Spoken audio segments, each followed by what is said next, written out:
Bom dia a todos, bom dia a todas, bom dia para você que está nos assistindo pela Pop TV em Sobradinho e Porto Alegre. Sejam todos muito bem-vindos e bem-vindas a mais um ICL Mercado Investimentos. Hoje, quinta-feira, quase sexta, dia de falar, finalmente a gente vai falar da inflação por extrato de renda, porque ela tem muito a ver com o que a gente estava falando ontem. Eu fico acompanhando aqui o chat de vocês, eu esqueci de abaixar meu celular, então estou abaixando agora para não ficar dando sanduíche aqui. Vamos falar de inflação por extrato de renda, porque tem tudo a ver com o que a gente estava falando ontem da pesquisa Quest, então vamos tentar entender isso na prática, como é que a inflação ela acaba corroendo diferentes extratos de rendas, faixas de rendas, poderes de compra. Vamos falar também do Pix automático, que eu vi que bastante gente ficou com dúvida ontem, não deu tempo de falar, então hoje a gente já traz com as novidades do anúncio de ontem. E também tem o PMI que sobrou aí para a gente conversar hoje. Bastante assunto para falar e a agenda hoje está meio esvaziada. Então vamos ver o que temos na agenda para entender aí o que deve movimentar o dia, o que pode conduzir. Aqui de Brasil, já adianto, só tem aqueles dados semanais que já são conhecidos nossos. Tá muito vazio mesmo. Então vamos lá, porque tem aí às 3 horas da manhã, na Alemanha, já foram divulgadas as encomendas à indústria de abril. Na zona do euro, saiu o famoso PPI, o índice de preços ao produtor. Ainda na zona do euro, às 9h15, teve decisão de política monetária do Banco Central Europeu. E 9h30, nos Estados Unidos, saíram aqueles dados semanais de auxílio-desemprego. Então, aqueles dados de pedido de auxílio-desemprego que acabam sendo um termômetro semanal do mercado de trabalho dos Estados Unidos. Ainda lá, balança comercial, importações e exportações de abril, também às 9h30. E nos Estados Unidos também tem mais um dado, esse um pouquinho mais tarde, que é ligado ali à renda, né, ao valor de horário de trabalho. Um dado também ligado ao mercado de trabalho, até se quiserem passar para o pessoal de casa acompanhar. A gente tem mais um dado aí de custo unitário de mão de obra do primeiro trimestre dos Estados Unidos. Às 9h45, a presidente do Banco Central Europeu, a Christine Lagarde, participou de uma coletiva de imprensa para falar justamente da decisão de política monetária. E nessa coletiva, já adiantando aqui para vocês, né, não vou entrar tanto na decisão de política monetária lá, mas já foi falado bastante aí sobre as tarifas de Donald Trump, como isso pode afetar ou não a zona do euro, e isso foi um ponto levado em consideração, inclusive, para a decisão de política monetária. Às 13 horas, depois do almoço, a diretora do Fed, Adriana Kugler, vai discursar em um evento no Clube Econômico de Nova York. E a gente tem mais alguns discursos que acontecem hoje. Então, vamos passar para a próxima página para saber quem que fala e o que ainda tem para sair. Porque o presidente do Fed de Filadélfia, o Patrick Harker, vai discursar no evento do Conselho de Economia Empresarial da Filadélfia. O presidente do Fed de Kansas, o Jeff Smith, vai discursar em um evento institucional também aqui sem nome. E aí, como eu falei, o único dado de Brasil que a gente tem é a balança comercial de maio que vai sair às 15 horas. Então, que a gente tem normalmente esse dado semanal e agora a gente tem a balança comercial fechada. Aqui os dados, como eu falei, não estão tão voltados para o Brasil, a gente não tem muitos condutores aqui. Então, o que deve pesar hoje? Assim como nos outros dias, aqueles fatores domésticos mais ligados à política. Então, a gente deve continuar tendo um radar ali no IOF, nas decisões fiscais, nesse blá, blá, blá todo. E também a movimentação de fora e alguns discursos dos dirigentes e presidentes dos Estados Unidos que pode mexer com o humor do mercado. Mas hoje um dia mais tranquilo, a grande expectativa são para os dados de amanhã, principalmente nos Estados Unidos. Agora que a gente já sabe o que vai mexer com o dia hoje, vamos entender o que mexeu com o dia ontem, porque o Diego já está lá na redação para trazer os dados do fechamento para vocês. Bom dia, Diego, como é que você está? Bom dia, Débora. Bom dia para toda a nossa audiência. Hoje eu estou de coque samurai aqui na redação, fazendo uma referência aqui à nossa querida vizinha de programa, Gabriela Varela. Mas brincadeiras à parte, vou dar uns bons dias aqui para os nossos queridos. Bom dia para a Gabriele, bom dia para o André Bolzan, bom dia para o Kleber Antônio, bom dia para a queridíssima Maria Helena, que está passando raiva com chuva e frio em São Joaquim. Forças, minha querida, que amanhã já é sexta-feira e aí depois do final de semana. Bom dia para o Andrei, bom dia para o Bad Dog, bom dia para o meu xará, Diego, diretamente de Boston, nos Estados Unidos, um telespectador internacional nos acompanhando hoje. E, para finalizar, bom dia para o meu queridíssimo Pacheco Lucas, que se declarou para mim no chat. Eu fiquei até meio sem jeito aqui, brincadeiras à parte. Vamos para o fechamento? Pois bem, depois de um breve respiro, o principal índice acionário do Brasil voltou para o campo negativo no dia de ontem. O Ibovespa encerrou o pregão da quarta-feira com uma baixa de 0,40%, aos 137.001 pontos. De acordo com o nosso portal, esse recuo reflete principalmente a instabilidade dos investidores frente a sinais mistos no cenário externo e pressões internas sobre empresas de peso. E que pressões internas são essas? Duas gigantes brasileiras tomaram um rola ontem, a Petrobras e o Banco do Brasil. O único peso pesado da nossa bolsa que se valorizou foi a Vale, mas ainda assim não o suficiente para reverter a tendência de queda. O que movimentou a nossa bolsa no dia de ontem foi a pesquisa Quest e o lançamento do Pix automático. Além disso, a visita do presidente Lula à França, que acontece em meio a indefinições fiscais e preocupações globais com a escalada de tensões na guerra da Ucrânia. Nesse sentido, o dólar fechou o dia de ontem com uma valorização de 0,17%, cotado a R$ 5,65. Já nos Estados Unidos, o que movimentou as bolsas por lá foi o relatório ADP, um relatório de criação de vagas de emprego no setor privado. Com isso tudo, o Dow Jones caiu 0,22%, o S&P 500 caiu 0,01%, praticamente andou de lado, está ali no 0 a 0, e o Nasdaq, já no sentido contrário, valorizou subindo 0,32%. Débora, vou te passar a bola já com uma pergunta, querendo entender melhor o que fez a Petrobras e o Banco do Brasil desabarem no dia de ontem. Olha, eu fico até com medo quando o Diego vai fazer a pergunta, porque eu não sei a pergunta dele, né? A pergunta normalmente vem na surpresa. Mas essa dúvida aí, ela é muito boa, porque ela explica bastante o movimento ontem. O movimento da Petrobras, ele acabou interrompendo, né? Acabou interferindo bastante no fechamento. E por que a Petrobras caiu? Primeiro que ela caiu mais do que o petróleo, né? O petróleo também teve queda ontem, uma queda aprofundada, mas a Petrobras foi além. Então, não foi só o motivo de queda no preço do petróleo. E a gente precisa entender isso para ver por que a Petrobras teve um desempenho pior, né? Sendo ali uma empresa ligada a petróleo, a gente poderia falar, bom, é só do petróleo. Mas não, né? O que mais impactou esse desempenho da Petrobras? Primeiro, então, já contei para vocês, foi a queda do petróleo, e esse petróleo ele caiu justamente porque teve uma reunião da OPEP recentemente e foi divulgado que possivelmente os países membros da OPEP possam começar a aumentar a produção de petróleo. Se você aumenta a produção de petróleo, você diminui o preço da commodity porque você coloca mais oferta de petróleo no mercado. É uma commodity negociada no mercado internacional, então ela ainda tem essa sensibilidade de oferta e demanda. Então, o aumento de países produtores de petróleo nessa produção vão impactar bastante no preço da commodity. E isso já foi precificado ontem, antes mesmo do aumento começar. Só de você falar que vai ter aumento, o mercado já reage. Então, o preço do petróleo já começou caindo por aí. Só que a Petrobras, ela estava acompanhando essa queda e depois ela tem uma queda mais brusca. E aí foram os fatores domésticos. E o que aconteceu? A gente teve aquela divulgação, também aquele pronunciamento em relação ao fiscal. E aí eu vou entrar num ponto bem importante, porque uma das possíveis receitas extras poderiam vir ou ali de empresas estatais ligadas à Receita, ou também de algumas tributações ligadas ao setor de petróleo e gás. E aí o que vai acontecer? Se você mexer com a receita da Petrobras, porque você vai ter alguma tributação em relação a petróleo e gás, ou porque você vai ter qualquer interferência na receita, ou qualquer mudança, não é nem interferência, qualquer mudança na receita, o mercado sempre vê como interferência, mas qualquer mudança na receita daquela empresa, o que você vai esperar? Que o dividendo vai cair. O mercado já olhando que os dividendos e lucros poderiam cair, mais os dividendos do que os lucros para frente, em virtude dessa mudança de receita que pode acontecer, a Petrobras ela já caiu. Então, o mercado está olhando para o bolso dele, está olhando ali para os dividendos dele.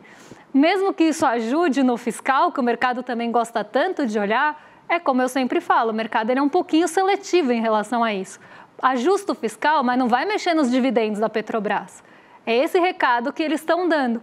Não vai fazer com que a receita da Petrobras diminua meus dividendos aqui, vai cobrar de outra pessoa, vai tirar da saúde e da educação, vai tirar de benefício social, não mexe nos meus dividendos. Então, o mercado reagiu muito mal em relação a isso e a Petrobras caiu mais do que o próprio preço do petróleo.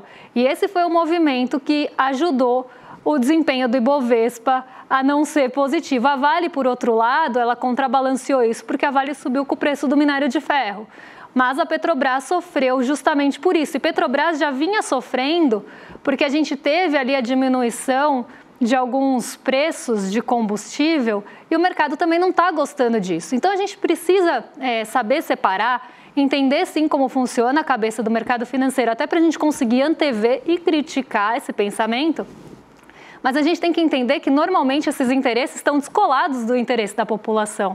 Porque se você tem uma notícia de que pode ter diminuição no preço dos combustíveis na bomba, ou nas distribuidoras, ou no preço que chega à distribuidora, o mercado já começa a olhar e falar, mas isso está descolando demais do preço internacional. Não pode descolar do preço internacional, porque isso no final vai mexer com a Petrobras, que vai mexer com os meus dividendos. Então, por mais que beneficie ali, né, uma queda de preços, inclusive na inflação, que também o mercado olha muito de perto, ele quer que isso seja feito sem mexer nos dividendos dele, sem mexer na receita da Petrobras. Então, é bastante complicado esse fiscalismo seletivo que a gente viu acontecer ontem na prática. Ah, vai subir a arrecadação, mas não mexe no dividendo da Petrobras. Não vai mexer com a receita de petróleo e gás, que aí eu não vou querer. É sempre assim. A gente já viu isso em vários setores, não só o mercado financeiro, mas é sempre assim, sempre que vai mexer para ajustar alguma coisa no fiscal, tem que ser sempre no lombo de quem não tem ali muito como se defender, porque quem consegue chiar, normalmente consegue reverter a situação. Agora, vamos pegar um gancho aqui para falar de um assunto que explica bastante o que a gente estava falando ontem da pesquisa Quest, porque a pesquisa Quest mostrou uma queda de popularidade do presidente Lula, e essa queda de popularidade, quando a gente olha pelo olhar da economia, a gente vê que está bem ligada principalmente a preços. E preços de alimentos, eu ia falar de alumínio, gente, eu estou ali com a tarifa do Trump na cabeça, porque, veja bem, alumínio não tem nada a ver com o que a gente está falando. Tem a ver com o preço dos alimentos e também ali de combustíveis, boletos e tudo mais. Então, vamos entender como é que essa inflação ela bate em diferentes estratos de renda, em diferentes faixas de renda, porque em abril a inflação ela pesou mais para as pessoas que têm menores rendas e a gente vai entender por que isso aconteceu. Será que foi a forma da Constituição da inflação? Então vamos descobrir aqui porque a inflação acelerou em abril para famílias com renda até 3,3 mil e desacelerou para as demais, desacelerou para as rendas mais altas. O que aconteceu? Que comportamento inflacionário que a gente teve que permitiu isso? Está na própria tarja que vocês estão lendo aí embaixo. Alimentos e saúde puxaram os preços. Se a gente começa a ter uma alta de preços nos alimentos e na saúde, principalmente remédios, né, não tanto planos de saúde, mas remédios, que foi justamente o fator inflacionário de abril, aqui a gente está olhando para abril ainda, porque precisa sair a inflação fechada para o IPEA fazer esse estudo, divulgar para a gente e a gente contar aqui. Quando sair a inflação de maio, que vai sair no comecinho desse mês, né, provavelmente na primeira quinzena, aí a gente traz o novo extrato de renda de junho para ver se esse cenário mudou. Mas em abril, a inflação ela tinha pesado mais para as rendas menores. Então, vamos ver como é que ficou o comportamento, né, das faixas de renda consideradas aqui pelo IPEA, que é muito baixa, baixa, média, média alta e renda alta.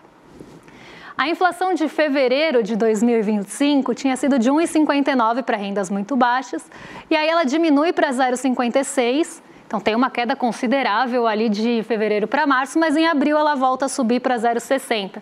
Então, por mais que a inflação não tenha ficado, né, a inflação geral não tenha ficado em 0,60, para as rendas muito baixas, a sensação inflacionária aqui, os preços subiram para essa renda por conta da composição da cesta de consumo, 0,60. Para as rendas baixas, também a gente vê essa escadinha, né? Então estava em 1,52, caiu para 0,54 e depois volta a subir um pouquinho, sobe mais um degrau aí para 0,57.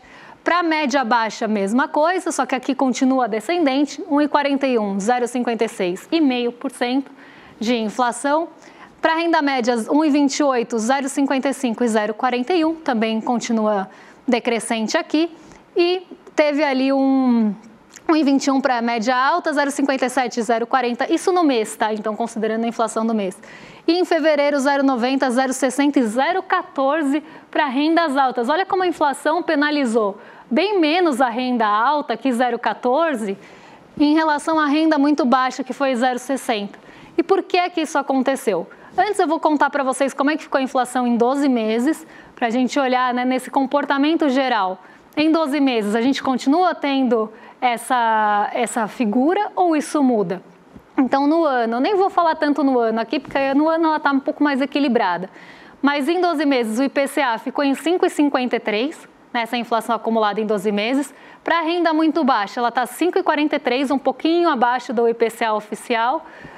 Para a renda baixa, 5,60, para a média baixa, 5,54, um pouquinho acima também, média 5,56, média alta 5,50, um pouquinho abaixo aí do IPCA, e a renda alta, apesar de ter tido queda nesse mês, né, em relação aos outros meses, e não ter tido tanta alta inflacionária, né, tanta alta de preços que impactassem a renda alta, no acumulado em 12 meses, a inflação está acima do IPCA em 5,55. Por que isso acontece? Para entender isso, a gente precisa ver os grupos de inflação. Então, vamos ver como é que os grupos, né, que compõem os alimentos, o transporte, tudo isso, vamos ver como é que isso fica para os 12 meses em relação às rendas. Porque a renda muito baixa, ela está tendo um impacto de 2,30 vindo do grupo de alimentos e bebidas. Então, aqui a gente vê que a inflação para a renda muito baixa, ela está sendo maior justamente porque vem dos alimentos e bebida. Olha o impacto que você tem dos alimentos e bebidas aí na renda muito baixa e olha como essa escadinha funciona. Para renda baixa, 2,15, para renda média, 1,96, para renda média baixa, né, 1,96, renda média, 1,59, média alta, 1,26 e renda alta, só 0,96. Olha como a inflação de alimentos penaliza mais essa parte de rendas muito baixas até a renda média. A gente tem um impacto inflacionário dos alimentos muito maior para essas rendas. E por quê? Porque a cesta de consumo dessas pessoas acaba sendo maior. As pessoas gastam mais da sua renda, mais do seu orçamento em alimentos. E isso a gente consegue ver por quanto, por exemplo, uma cesta básica acaba consumindo do salário mínimo também. Hoje, em São Paulo, uma cesta básica acaba consumindo quase 60% do salário mínimo líquido, se a gente for pensar. Então, tem um grande impacto. Então, os alimentos eles estão penalizando e corroendo, sim, o poder de compra das rendas muito baixas, rendas baixas, médias baixas. A habitação, que seria ali o grupo que a gente tem as contas, né, conta de luz, também, olha como a escadinha funciona. Aqui a gente está falando de acumulado em 12 meses. Né? O impacto é bem maior para as rendas muito baixas, 0,65 para a renda baixa, 0,59 para a renda média baixa, renda média 0,52, aí na média alta sobe um pouquinho para 0,57 e depois cai para a renda alta 0,48. Então, a gente vê que alguns grupos inflacionários, né, então alguns grupos de inflação, vão ter impactos diferentes. Os transportes, que é onde estão os combustíveis, a gente vê que a escada é diferente. 0,68 para rendas muito baixas, 0,93 para renda baixa, 1,14 para renda média baixa, renda média 1,33. Aqui, normalmente, quem sofre mais são as rendas médias, tá? Renda média alta, 1,38, depois cai para renda alta, porque a participação do combustível nas rendas médias é maior. Então, você já começa a ter uma dependência maior de carro, a pessoa abastece o carro mais vezes e a renda dela não é tão grande quanto de uma renda alta, que por mais que também tenha esse gasto, você não gasta tanto da sua renda com aquele item. Então, a gente vê esse impacto maior nas rendas médias. E por isso que a gente fala que quando a gente vai fazer um combate inflacionário, se você decide por exemplo, diminuir por algum motivo o preço dos combustíveis, quem você está querendo favorecer? Não são as rendas menores ali, as rendas mais baixas. Está tentando favorecer as rendas médias. Se você faz um combate inflacionário que vai tentar baixar o preço dos alimentos com políticas para baixar o preço dos alimentos, quem que você vai favorecer nessa pirâmide aqui? As rendas muito baixas, baixas e médias baixas. Então, a escolha desse combate, né, ele também diz muito sobre quem você quer favorecer e o que você quer combater. Quando a gente olha aí só para o último quadrinho, pode voltar aqui, pensando em saúde, né, que foi um dos pontos que também pesaram, ela acaba pesando mais nos 12 meses para as rendas médias, médias altas e altas, porque a gente teve alta nos planos de saúde. Normalmente, quem tem mais sensibilidade a isso são as rendas médias, médias altas e altas. Só que também a gente teve, nesse mês agora de abril, que a gente está olhando aqui, alta nos preços dos remédios. E isso também acaba pegando para rendas muito baixas, baixas e médias baixas. Então, o que a gente precisa entender aqui é como a inflação de certos grupos e de certos itens vão impactar mais alguns estratos de renda. E se você impacta mais estratos de renda ali médios baixos, renda muito baixa, você vai ter a sensação que a inflação está maior, porque a sua inflação, né, a inflação que diz respeito à sua cesta de consumo vai ser maior. E aí uma pessoa, por exemplo, de renda muito baixa ou média baixa que responde uma pesquisa, ela vai responder a pesquisa com base no que ela vê de preço, no que ela sente de preço. Então, sim, vai aumentar muito mais em proporção do que uma pessoa de renda alta respondendo a mesma pesquisa. E eu acho que isso ajuda a gente a entender por que as pessoas têm tanto, apareceu em tantas, e piorou mesmo, né? O preço dos alimentos piorou, não tem como falar que melhorou. O preço dos combustíveis deu trégua, mas eles também subiram por um tempo. Então, por isso que as pessoas respondem à pesquisa daquele jeito. Eu quis trazer um exemplo prático para a gente entender o que a pesquisa mostrou estatisticamente. Aqui também é estatística, mas aqui para a gente entender que tem impacto diferente e que isso faz diferença na vida das pessoas. Então, se você vai no mercado e não consegue comprar o que você comprava no mês anterior, você vai achar que sua vida piorou sim, sua vida econômica piorou. E eu acho que a inflação por extrato de renda é a melhor forma da gente entender isso.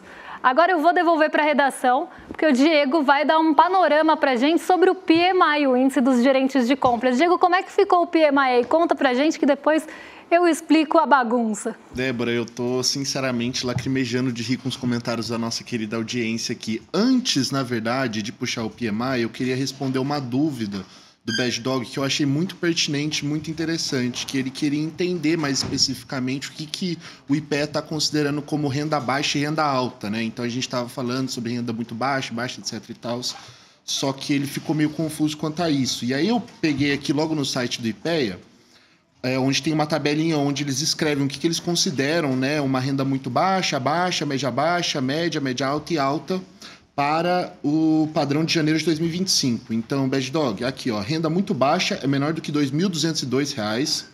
Renda baixa está entre R$ 2.202 e R$ 3.303. Renda média baixa vai de R$ 3.303 a R$ 5.505. Renda média de R$ 5.505 a R$ 11.010, renda média alta de R$ 11.010 a R$ 22.000 e renda alta é maior do que R$ 22.000. Então, pelo menos é assim que o IPEA, o Instituto de Pesquisa Econômica Aplicada, divide as diferentes faixas de renda. Agora, sim, puxando o PMI. Vamos lá. Ontem, às 10 horas da manhã, foi divulgado pelo S&P Global o PMI composto e de serviços do Brasil. Para quem não sabe, o PMI é o índice de atividade do gerente de compra. É um indicador que ele pode ser entendido, a grosso modo, né, como um termômetro da atividade de um determinado setor. Nesse caso em específico, a gente está falando do índice de atividade dos gerentes de compra do setor de serviços e do índice, composto no mês de maio. Como assim composto? É a junção do PMI da indústria, que a gente já falou aqui uns dias atrás, e do de serviços. Falando propriamente do índice agora, do setor de serviços no Brasil. O índice da atividade medido pelo S&P Global ficou em 49,6 pontos. É o segundo mês seguido de queda. Isso porque as empresas apontam uma oscilação na demanda e falta de novos pedidos, sendo esses os principais vilões. A inflação também entra nessa conta. Como? Pressionando e travando novas vendas. Mas explica pra gente, Débora, o que mais que a gente consegue aprender e extrair desses dados do PMI no mês de maio? Vamos lá, vamos explicar esse PMI aí, por que ele veio baixo, né? Mas antes, vou só fazer um complemento, que o Bad Dog falou aqui, nossa, mas esses valores são altos, né? 2.105, acima de 21 mil, isso é renda domiciliar, tá? Se a gente fosse considerar a renda individual, ela é um pouquinho menor, inclusive a renda muito baixa é até R$900, se não me engano, não, maior que 900, mas ainda é menor do que 1.350, então a renda individual seria menor do que um salário mínimo aí. Tá, então, só para vocês entenderem que esse valor é renda da família, né? Renda do domicílio. Eles separam os dois aí. E já que o Diego tá rindo dos comentários da audiência em relação a seu cabelo e seu coque, eu vou dar a minha contribuição também, porque eu só conseguia lembrar daquela música, vem logo, vem curar seu Enzo, que chegou de coque da temaqueria. Agora que eu já dei a minha contribuição aqui para a piada sem graça do dia, eu vou falar sobre o PMI, o Índice dos Gerentes de Compras, que acabou ficando na contração, né, em todos os aspectos nesse mês de maio, e o vilão da vez, né, pelo menos para os serviços, e não é diferente para a indústria, mas como a gente já falou sobre a indústria, vamos falar de serviços agora, são a queda na demanda e nos novos pedidos. Então, os dois setores, a indústria e os serviços, eles estão olhando para frente, eles estão vendo menor demanda e já estão sentindo a diminuição nos pedidos. Então, isso é perigoso, porque se você começa a vislumbrar a demanda ruim, lembrando que sempre a gente está na expectativa aqui, se você tem uma expectativa que a demanda vai começar a cair, você começa a botar pé no freio, não vai contratar gente, não vai aumentar a capacidade produtiva, pode até demitir pessoas, né? Pode não ter ali, a gente está falando de serviços, a renda dos serviços vai cair, o preço começa a diminuir também. Então, isso é preocupante. Inclusive, já tem diminuição no ritmo de contratações no PMI de serviços. Isso mostra que a gente está tendo uma desaceleração econômica em virtude da taxa de juros. A taxa de juros já está mostrando suas garrinhas aí há algum tempo e agora isso começa a aparecer, inclusive, na expectativa de demanda, porque até então a gente tinha uma desaceleração, mas a demanda ela não estava aparecendo como problema. O que aparecia era o custo de crédito está ficando caro, o câmbio aparecia também como um problema pontual em alguns meses, porque os insumos em dólar estavam caros. Agora a gente muda a figura. Não é mais o câmbio e os juros no custo de crédito, é na demanda. E isso é muito perigoso, porque se você enxerga, como eu falei, demanda futura ruim, você vai tomar decisões no presente que podem desacelerar. E um ponto bem importante aqui para vocês entenderem, porque quando a gente fala de taxa de juros, a gente compara o custo de capital normalmente ponderado com a taxa de juros para ver se vale a pena entrar ou não naquele projeto. Então, a empresa ela tem o capital de terceiros dela, né, que é quanto ela pega de empréstimo, pega dinheiro emprestado, e tem o capital próprio, que também é remunerado para os sócios. Então, você precisa fazer uma ponderação desse capital para saber qual é o custo do seu capital. E isso você compara com a taxa de juros. Se o custo do seu capital for maior do que a taxa de juros, você precisa lucrar mais do que a taxa de juros para entrar naquilo, porque se você entra com um custo de capital mais alto e lucra menos, você sai no prejuízo, certo? Então, você precisa lucrar mais do que seu custo de capital e mais do que a taxa de juros, porque senão você vai para a certeza, para a segurança da taxa de juros. Só que não é só isso, porque lembra quando a gente tinha a taxa de juros a 2, lá na pandemia, né, que a taxa de juros, Roberto Campos Neto fez isso, acreditem ou não, jogou a taxa de juros para 2. Quando ele jogou a taxa de juros para 2, a base de comparação ali para o lucro era bem baixa. Pô, preciso ganhar mais de 2% para conseguir lucro. Não é ruim, meu custo ponderado de capital pode ficar até um pouquinho maior, né, mas você tem ali 2% de base de referência, que é o quanto você vai ganhar na segurança. Então, você precisa ganhar mais que o custo de capital e mais do que a segurança. Não era difícil nesse cenário de 2%. A gente teve aumento de investimento, de capacidade produtiva? A gente não teve. Por que não teve com uma taxa de juros tão baixa? Porque olhavam para frente para a demanda e falavam, bom, eu não vejo melhora na demanda, não vejo melhora de perspectiva. Por que eu vou produzir? Por que eu vou aumentar minha capacidade se eu não vejo uma demanda para comprar? Então, a taxa de juros, ela consegue frear, consegue puxar e desacelerar a economia.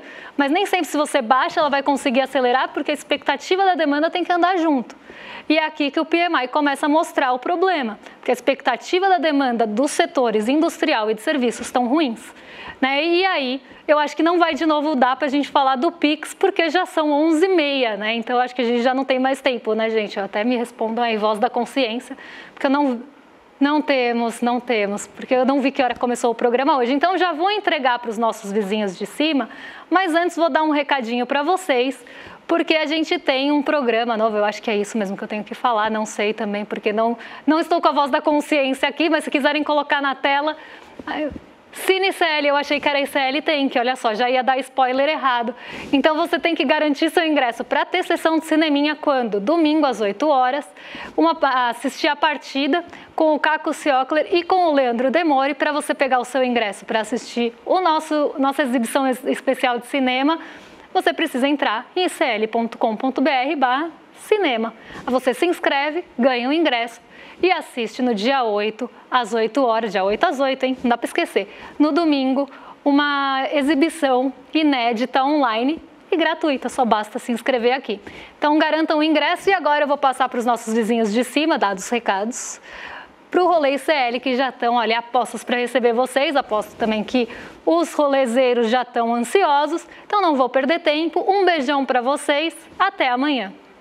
No dia 8 de junho, domingo, às 8 horas da noite, o ICL exibe com exclusividade o documentário Partida, uma obra cinematográfica que mostra como o Brasil saiu dividido das eleições de 2018. Uma obra que mistura ficção e realidade para falar daquilo que parece impossível. Sonho, utopia em meio ao caos. Nós veremos juntos uma mulher que sai desiludida das eleições de 2018 e decide fazer uma viagem para o Uruguai para conversar com o então presidente Pepe Mujica em busca de inspiração. Logo depois da exibição, eu, Leandro Demore, e o diretor Caco Ciocler estaremos ao vivo em um bate-papo para entender um pouco mais o que é que a gente faz para sair desse Brasil partido. Participe gratuitamente do Cine ICL.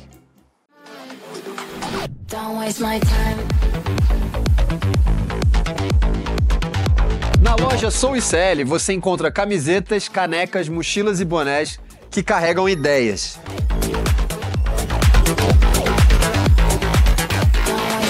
Produtos com propósito para quem acredita em justiça, consciência e transformação. Vista, use, leve a luta com você. Acesse souicl.com.br e escolha o que representa você. ICL, souicl.com.br, tá tudo lá.